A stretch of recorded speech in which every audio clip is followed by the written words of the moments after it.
చెప్పే మాటలకు అనుగుణంగా అధికార పార్టీకి ఎలా ప్రతిపక్షానికి ఎలా అని డిసైడ్ అవుతారు. ఇవాళ ఉన్న పరిస్థితి అది నేను అబ్జర్వ్ చేసినంత. కానీ నిజంగా ఇలాంటివి వస్తే అధికార పక్షానికే నష్టమా? అట్లేముండదండి. ఇప్పుడు వీళ్ళేమి మీరు ఫైనల్ ఆల్టర్నేటివ్ చూస్తే ఏబి వెంకటేశ్వరరావు గారు జగన్కి ఓటు వేయొద్దు అనే చెప్తారు. జగన్ చాలా రాక్షసుడు, అతనితో పోల్చుకుంటే చంద్రబాబు బెటర్ అంటారు. దెన్ బాబుతో తనను పోల్చుకోలేడు కదా ఆయన. బాబు కంటే నాకు ఓటేయండి అని చెప్తాడా? బాబు కంటే నేను బెటర్ అని చెప్తాడా? చెప్పడు. అక్కడే అయిపోయింది కదా. కాస్త కోస్తో ఈయనతో పోల్చుకుంటే జయప్రకాష్ నారాయణకి కొంత బెటర్ ఉంది. ఎందుకంటే అప్పుడు ఆయనకి పొలిటికల్ ఎఫిలియేషన్ లేదు. తర్వాత కాలంలో ఆయన వలన ఓడామని చెప్పి తెలుగుదేశం వాళ్ళు ఆయన తిట్టిపోశారు.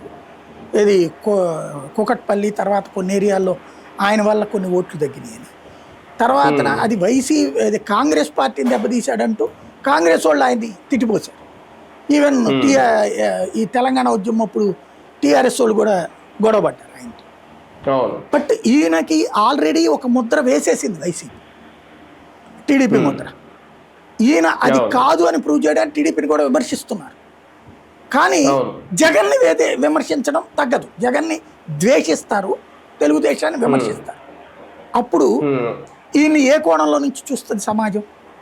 అంటే నేను జగన్కి ఏం సపోర్ట్ కాదు అని చెప్పడం. మన 22A విషయంలో అంత ఇది చేసినా ఏం చేసినా అది ప్రభుత్వానికి వ్యతిరేకమే. అలాగని జగన్కి అయితే సపోర్ట్ కాదు మళ్ళీ. అదే కదా, అంటే ఆయన నేను తటస్తుందని చెప్తున్నారు.